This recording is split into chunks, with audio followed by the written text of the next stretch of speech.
예수님의 마지막 고별 설교, 십자가를 매기 전 이제 마지막 고별 설교의 가운데서도 그 결론에 해당이 됩니다.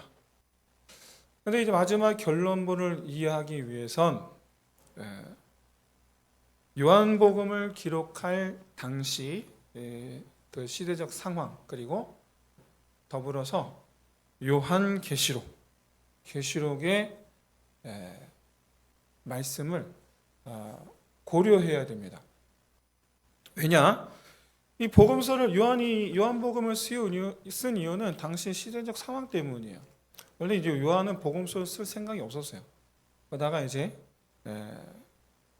더 이상 주님께서 자기가 죽기 전에 오실 기미가 보이지 않고, 더더군다나 현재 교회가 처한 상황들, 이런 것들을 볼 때에 성도들에게 마지막으로 내가 할 말이 있다 쓴 것이 요한복음이고, 또 그것 때문에 다른 복음서에는 고별 설교가 없죠. 최후의 만찬 끝나면 바로 겟세마네 동산을 가거든요. 근데 요한복음만 이 고별 설교를 기록했습니다. 그러니까 무슨 얘기냐면 이 고별 설교 자체가 어떻게 보면 요한이 마지막으로 자기 성도들에게 하는 유언과도 같은 말과 똑같은 거예요. 그러니까 예수님의 고별 설교라기보다는 사실 요한의 고별 설교라고 봐도 무방한 거예요. 그래서 핵심이 뭐냐? 이 고별 설교 핵심이 뭐냐? 자그마치 요한복음 14장에서 시작해서 이제 17장 이제 마지막 이르기까지 긴 내용이었는데 두 가지였습니다. 하나는 주님께서 핍박을 받으셨듯이 성도들도 핍박을 받을 것인데 그 핍박을 피하지 말라는 거죠. 둘째는 이 그리스도의 제자로서 소망해야 되는 건 여기 이 세상에 없다라는 거예요. 그리스도인으로서의 우리가 소망해야 되는 건 이 땅이 없고 장차 올 새로운 세상이 있다라는 겁니다. 왜 이런 내용을 성도들에게 쓴 걸까? 왜? 당시에 이제 로마 제국의 상황은 교회를 핍박하는, 그리고 무자비하게 탄압하는 그런 상황이었죠. 요한 역시 붙잡혀서 지금 반모섬에 갇혀 있는 거 아닙니까? 갇혔기 때문에 성도들을 만날 수가 없는 상태인데 지금 성도들은 이 탄압을 받고 있고, 과연 지금 우리 성도들을 어떻게 하고 있는가? 그 성도들의 현재 신앙과 상태를 알 길이 없어서, 그래서 이 핍박이 흔들리지 않도록 하기 위해서 복음서를 기록한 거죠. 그래서 이 요한복음의 전제가 있습니다. 요한복음의 전제는 성도로서 소망해야 되는 것은 이 세상이 아니다. 하나님의 나라다. 이게 전제예요. 요한복음의 전제. 이 요한복음을 읽은 성도들이 과연 그 핍박 속에서 신앙을 지켰는가 여부는 우리가 알 수는 없습니다만은, 한 가지 분명한 것은 당시 성도들은 누구나 겪을 법한 인생살이의 고난을 당하고 있는 게 아니고, 여러분 인생살이 고난은 피할 수가 없어요. 누구나 다 겪게 돼요. 근데 그런 고난이 아니고 신앙 때문에 받는 환난이었기 때문에 성도들은 이 환난을 받을 것인가 피할 것인가 선택을 할 수 있었다라는 거예요. 그러니까 환난 때문에 죽을 것인가 아니면 피하여 살 것인가 선택을 할 수 있었다라는 거예요. 근데 그런 성도들에게 요한이 뭐라 하느냐? 마지막 말씀이죠. 이것을 너희에게 이르는 것은 너희로 내 안에서 평안을 누리게 하려 함이라. 세상에서는 너희가 환난을 당하나 담대하라. 내가 세상을 이기었노라. 평안을 누리게 하려 하노라. 이 말만 들으면 이 환난 속에서 우리를 보호하시려나 보구나 이렇게 생각할 법도 한데, 그 뒤에 하는 말이 무슨 말씀이에요? 환난을 당할 테지만 담대하라. 무슨 의미입니까? 핍박을 받으라는 얘기죠. 받으라는 거예요. 조금 더 깊이 얘기하자면, 한 걸음 더 나아가자면 신앙을 버리지 말고 핍박으로 인하여 죽음을 당하라는 거예요. 이건 마치 우리 김마리아 여사께서 아들 안중근 의사에게 한 말과 똑같죠. 살려고 항소치 말고 그냥 죽으라. 똑같은 말이죠. 김마리아 여사야 대한민국을 위해서 한 말이지만, 요한은요 성도 본인의 영혼을 위해서 한 말입니다. 본인의 영혼을 위해서. 근데 여러분, 죽는 게 왜 자기 영혼을 위한 일인가? 왜? 이런 이 요한의 설교를 이해하기 위해서 참고해야 할 참고서가 바로 요한계시록이에요. 같이 썼거든요. 반모섬, 유배지, 감옥에서 같이 썼어요. 요한복음도 썼고 요한계시록도 썼어요. 그래서 요한복음과 요한계시록은요, 여러분 같은 거예요. 한 쌍에 같이 읽어야 돼요. 자기가 작년 11월 첫째 주부터 이 6월 첫째 주까지 3주 전까지 제가 장장 7개월에 걸쳐서 요한계시록을 설교했습니다. 수예배 때. 홈페이지에 있으니까 여러분 꼭 한번 설교 영상을 참고하시기를 바랍니다. 요한계시록에서는요, 시종 일관, 세상 권세 잡은 사단이 세상을 이용해서 그리스도인들을 핍박을 합니다. 그러다가 다시 오실 예수 그리스도에 의해서 멸망을 당합니다. 이게 이제 이 요한계시록의 말씀인데, 마지막 때에 이 세상이 어떠한 일이 일어날 것인가를 알려주는 이 내용. 그래서 결과가 어떻게 되느냐? 성도들을 핍박하던 이 사단의 세력이 이 땅에서 완전히 사라지고, 사단에 의해서 죽임을 당했던 성도들이 이 땅에 다시 돌아오죠. 이 땅에 다시 돌아와요. 이 땅에. 다시 말해서 성도들은요, 이 세상에서 사단에 의해서 핍박을 받아 죽임을 당할 것이지만 곧바로 하나님 처소에 하나님과 함께 있다가 사단에게는 심판의 날이요, 우리 성도들에게는 부활의 날에 주님과 더불어 이 땅에 다시 돌아옵니다. 그래서 여러분, 요한계시록에 바라보는 죽음이라는 개념은 이 세상에서의 끝이 아니고 새로운 세상으로 가는 문인 거예요. 죽음이. 그러니까 숨이 넘어가면 새로운 세상이 열리죠. 근데 이제 우리가 그 숨이 멈추는 그 순간이 우린 두려운 건데, 숨이 멈추면 곧바로 새로운 세상이 열리죠. 믿으시기를 주의 이름 축원드립니다. 네. 이와 같은 요한계시록의 말씀대로라면 성도에게 있어서 죽음이라는 것은 사단이 다스리는 곳에서 죽음이라는 문을 열고 하나님께서 다스리시는 곳으로 건너가는 것뿐이에요. 요한계시록대로라면. 그래서 죽음이 두려움이 아닌 산 소망이라는 것을 깨닫게 하는 성경이 요한계시록입니다. 요한계시록이 바라보는 세상이라는 이 관점, 이걸 이제 우리가 보게 되면 한 가지 깨닫죠. 우리가 정말 우물한 개구리였구나. 왜냐하면 우리는 세상이 전부인 줄 알았거든요. 그래서 세상이 전부인 줄 알았기 때문에 거기 못 가면 죽는 줄 알고, 그거 못 가지면 죽는 줄 알고, 승진 못하면 죽는 줄 알고, 그러죠. 우리는 그렇게 살았죠, 지금까지. 그 사람과 결혼 못하면 죽는 줄 알았는데, 그 사람과 결혼하고 나서 이 사람과 헤어져야지 사는 줄 아는 지금 우리는 정말 우물한 개구리죠. 우리는. 그래서 여러분, 요한계시록과 요한복음을 동시에 읽으면 오늘 본문에서 요한이 그의 성도들에게 환난과 죽음을 피하지 말라라고 하는 것이 이해가 되네요. 정확하게는 사도 요한이 말하고자 하는 말을 따라서 세상을 바라보는 사람은 이제 이해가 되죠. 마치 대한민국 독립을 바라보는 수많은 이 대한민국을 사랑하는 사람은 아들에게 그냥 죽으라라고 말한 김마리아 여사의 말에 공감하듯이 우리도 요한의 말에 공감을 하게 되겠죠.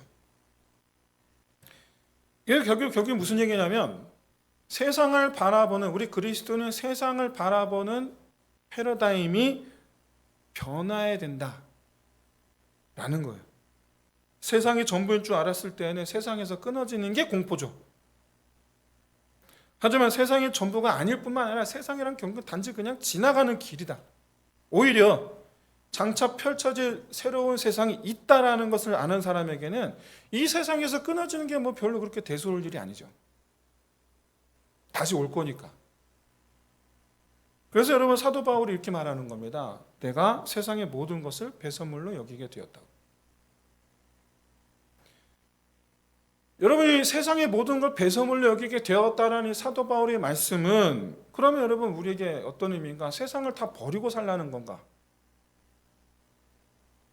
돈을 버는 일도 헛되고 집을 사는 일도 헛되고 좋은 대학 가려는 것도 헛되고 결혼하는 것도 헛되고 아무것도 하지 말고 그냥 집에만 있어야 되는가? 아니죠.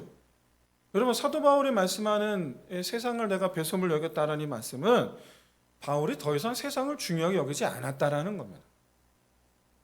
오히려 여러분 바울은요 정작 본인은 하나님의 사역을 위해서 열심히 살았죠. 장막을 만드는 일 열심히 만들었어요. 돈 벌려고. 여러분 우리가 세상을 열심히 살아야 되는 이유가 있습니다. 그게 뭡니까? 바로 하나님과 하나님 나라를 위해서죠. 이게 그리스도인만의 이유예요.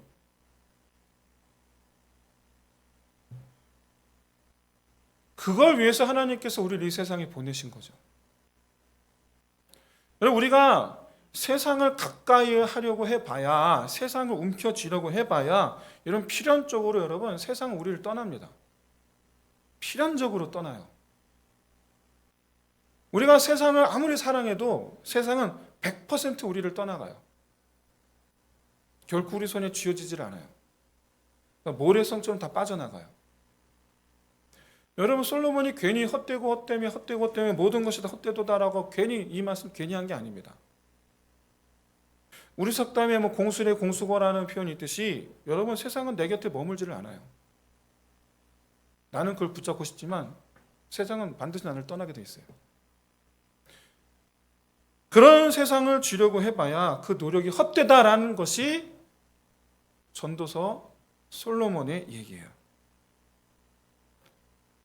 여러분 정말 아이러니하게도 여러분 솔로몬은요 사울 왕부터 시작해서 북이스라엘, 남유다 모든 이스라엘 역대 왕들 중에 하나님께서 가장 많은 부를 주신 왕이죠.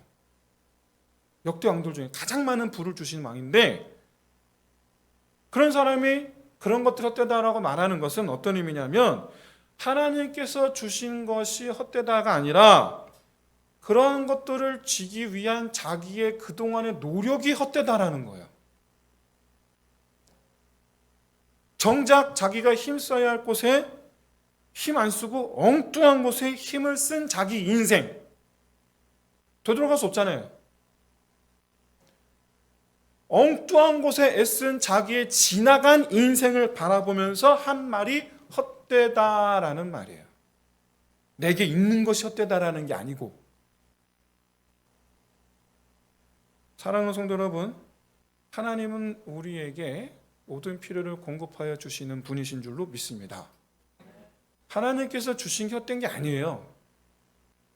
그런 것들을 주려고 하는 내 노력이 헛되다라는 거지. 왜요? 하나님은 주시는 분은 하나님이잖아요.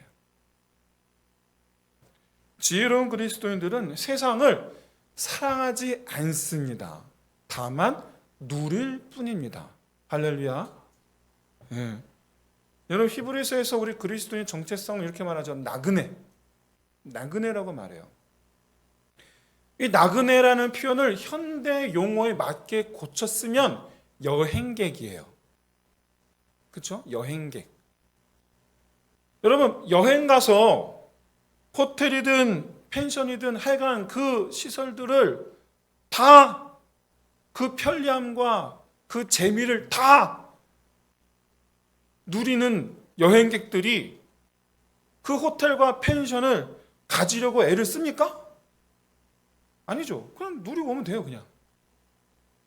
가서 편안하게, 재밌게. 이게 여러분, 우리가 세상을 살아가는 우리 그리스도인의 방식이에요. 우리는 그냥 여행객 그 이상도 그 이하도 아니에요. 바라긴 여러분, 세상이 전부가 아니라는 것을 믿는 믿음으로 하나님께서 주신 목적을 붙잡고 여행객으로서 이 세상을 살아가는 저 여러분 되시기를 주의 이름으로 축원드립니다. 근데 여러분, 이 여행길이 안전하면 좋겠는데 요한의 시대에는 그렇지 않았어요. 그래서 요한이 이렇게 말하죠. 주님께서 너희에게 평안을 주셨다. 환난 중에 평안을 누려라. 환난을 피하는 게 평안이 아니고 환난 속에서 평안을 누리라는 거예요. 왜냐? 환난이라는 의미가 바뀌었잖아요. 예수를 몰랐을 때, 그래서 예수와 다른 길을 갈 때에는 이 환난이라는 의미는 세상에서의 끝이에요. 그럼 얼마나 두렵습니까? 그런데 이젠 예수를 우리가 알게 되었고 예수와 같은 길을 걷게 된 지금은 환난이라는 건 기껏해야 새로운 세상을 향해 넘어가는 문, 그 이상도 그 이하도 아닌 거예요. 그러니 그 환난 속에서도 우리는 두려움이 없는 거죠. 두려워할 이유가 없는 거죠. 평안을 누릴 줄 알게 된 거죠. 이게 바로 여러분 세상을 이기는 믿음의 정체입니다. 이게 우리들의 일그러진 영웅이라는 소설 너무나 여러분 잘 아시죠? 50년 전 소설이죠. 이 소설이 여러분 작은 초등학교에서 일어난 일입니다. 그런데 이 소설의 내용이 뭐예요? 결론이 뭐예요? 힘으로 아이들을 휘어잡고 있었던 엄석대라는 아이가 새로 오신 담임 선생님에 의해서 그 모든 권세를 다 잃어버리고 완전히 무력해지죠. 그러자 엄석대가 무력해지니까 그동안 눌려있던 아이들이 전부 다 너도 나도 엄석대가 이런 일 했어요, 저런 일 했어요, 고자질하기 시작합니다. 엄석대를 두려워하지 않게 돼요. 누구 때문에? 담임 선생님 때문에. 새로운 담임 선생님 때문에. 제일 무서웠던 대상이 아무것도 아니라는 걸 깨닫게 되니까 더 이상 안 두려워하는 거예요. 우리가 두려워하는 환난, 그거 아무것도 아닙니다. 이걸 깨닫게 되면 환난 속에서 평안을 노래할 수 있어요. 세상을 이기는 믿음의 그 베이스는요, 세상을 아무것도 아닌 것으로 여기는 것부터예요. 세상을 전부로 알던 이들이 예수를 만나서 세상의 전부가 아닌 것을 아는 깨닫고는 더 이상 세상에 매이지 않게 된 사람들, 그게 누굽니까? 바로 다 같이 한번 해보겠습니다. 그게 누굽니까? 바로 다시 한번, 그게 누굽니까? 바로 나. 네, 그렇잖아요. 예수를 만나서 이 세상의 전부가, 이 세상엔 새로운 세상이 기다리고 있다는 것을 알게 된 사람들. 그래서 인생의 가치를 지금 이 세상에 두는 것이 아니라 다가올 새로운 세상에 둔 사람들. 그게 누굽니까? 바로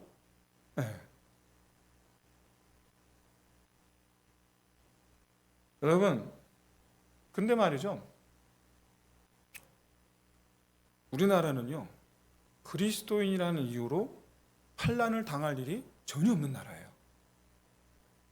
목숨을 걸 일이 없어요. 할렐루야 아닙니까? 여러분, 예수 때문에 목숨 걸 일이 없어요, 우리는요. 그래서 저는 요한복음 이 부분을 읽을 때마다 우리랑 틀린데? 어떻게 설교하지? 난감할 때가 참 많아요. 여러분, 20년 전만 해도요, 제가 어디 신방 가면요, 시댁이 믿지 않아서 교회를 못 나가게 하는 시어머니 때문에 너무 힘들어요 라는 말을 종종 들었거든요. 근데 요즘에는요 그런 얘기 들을 수가 없어요. 오히려 거꾸로 남편들이 가정의 평화를 위해서 억지로라도 다 교회에 나오죠. 지금 시대는 그런 시대예요. 도대체가 여러분 예수 때문에 환난을 만날 일이 없어도 너무 없는 시대. 그게 지금 시대예요. 여러분, 이런 세상에서 세상을 이기는 믿음을 가진 그리스도인이란 여러분 과연 어떤 사람입니까? 어떤 사람입니까 도대체? 여러분, 우리가 경험하는 믿음 때문에 겪고 있는 어려움이라는 것이 그냥 고작해야 그냥 심정적 어려움이에요. 심정적 어려움. 어떤 심정적 어려움이냐? 그것도 여러분 세상이 나한테 주는 게 아니고 나 자신이 세상에 대한 미련을 놓지 못한 데서 오는 마음의 갈등이죠. 이게 고작해야 우리가 믿음 때문에 겪는 어려움이 이게. 제 판단이긴 한데 여러분 어떻게 생각하십니까? 여러분 동의하십니까? 여러분 어떻게 생각하세요? 여러분 진짜 우리가 세상 속에서 예수 믿는 믿음 때문에 우리가 환난을 당한 일이 있던가요? 그런데도 우리는 신앙 때문에 어려워하잖아요. 왜 어려워하는 걸까요? 근데 여러분 놀랍게도 이게 오늘날 현대 사회에 있는 그리스도인들을 핍박하는 사단의 전략이에요. 여러분 이게 핍박이에요. 사실은.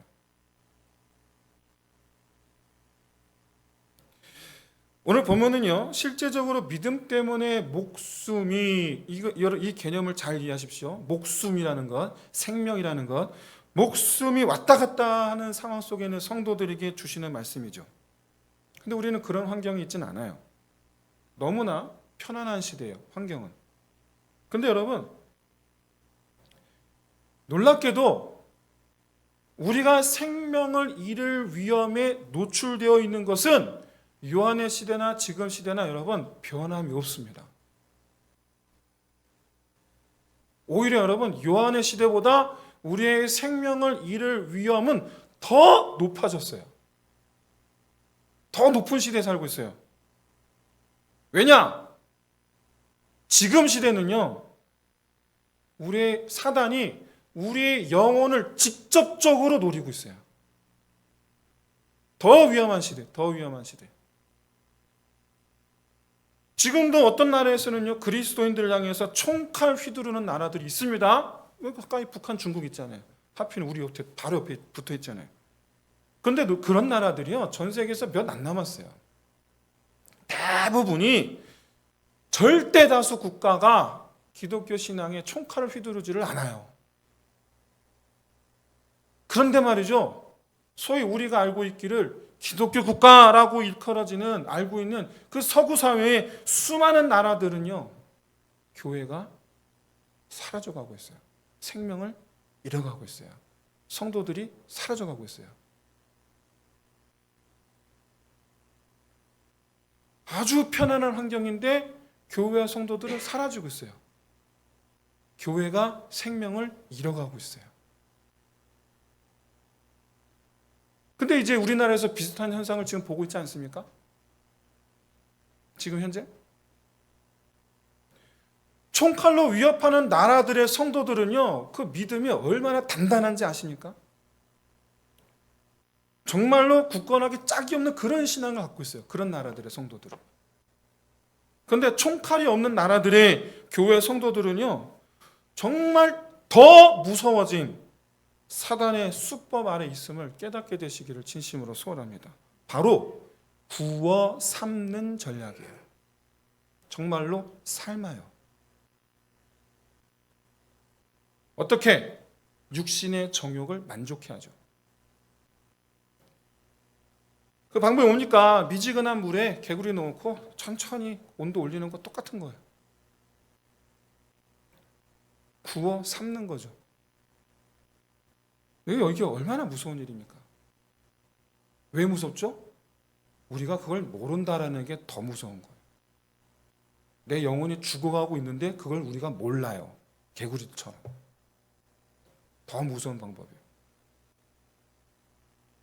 서구 사회의 교회와 성도들은요, 서서 영적으로 죽어가고 있고요. 지금은 멸망 직전이에요. 오히려 선교사들을 유럽으로 보내잖아요, 우리나라가 지금 현재.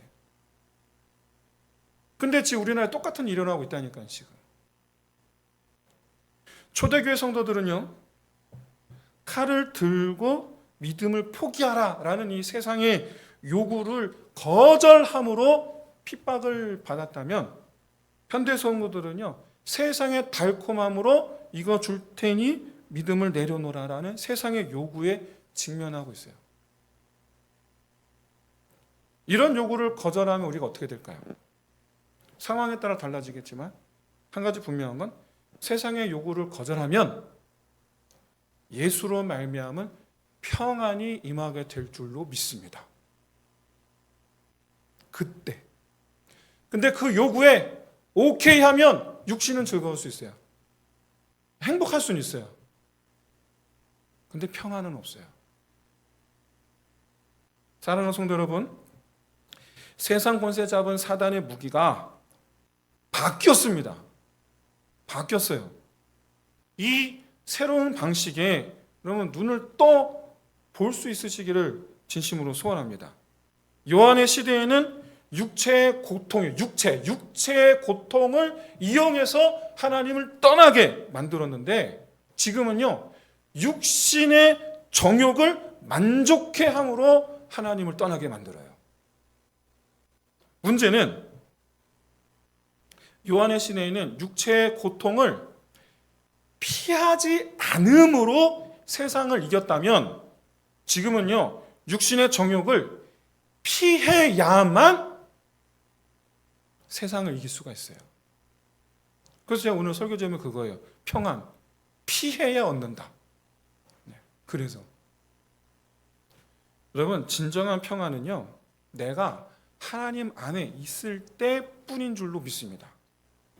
왜냐? 평안은 내 영혼이 느끼는 거라서 그래요. 내 영혼이 느끼는 게 평안이에요. 내 영혼의 평안함을 위해서 우리 좀 전에 찬양했잖아요. 내 영혼 평안해. 내 영혼 평안해. 몸이 편안한 걸 뭐라고 말하죠? 몸이 편안한 건 평안이라고 하지 않고 편안이라고 그래요. 몸은 편안이라고 그래요. 평안은 영혼이 누리는 거예요. 영혼이. 하나님 안에 있을 때만 누릴 수 있는 거예요. 그렇게 여러분, 내 영혼의 평안함을 위해서 육신의 내 정욕을 괴롭게 하는 자 되시기를 주의 이름으로 축원드립니다. 내 육신의 정욕을 괴롭게 하셔야 돼요. 내 육신의 정욕을 만족해 하시면 안 돼요. 내 육신의 정욕을 괴롭게 해야 돼요. 그래서 육신의 정욕을 만족해 하는 일을 피해야 돼요. 이제 말씀 마치겠습니다. 육체의 고통을 피하지 않아야 승리했던 요한의 시대와는 달리 육신의 정욕을 피해야만 승리하는 이 시대를 살아가는 우리 저와 여러분의 성도 여러분, 잊지 마시길 바랍니다. 육신의 정욕을 이용한 이 사단의 계략 앞에 서구 사회는 멸망지경에 이르렀어요. 바라기는 내 영혼을 죽이기 위한 이 사단의 극악무도한 멸망시키는, 하나님의 나라를 멸망시키는, 성도들의 영혼을 멸절시키는 이 극악무도한 이 사단의 계략을 멋지게 회방놓는 저와 여러분 되시기를 주의 이름으로 축원드립니다. 우리 이래서 우리 함께 찬양하면서 우리 함께 기도하겠습니다. 나의 사랑, 너는 어여쁘고 참귀하다. 오늘 보석보다 귀하다. 내가 사랑스럽지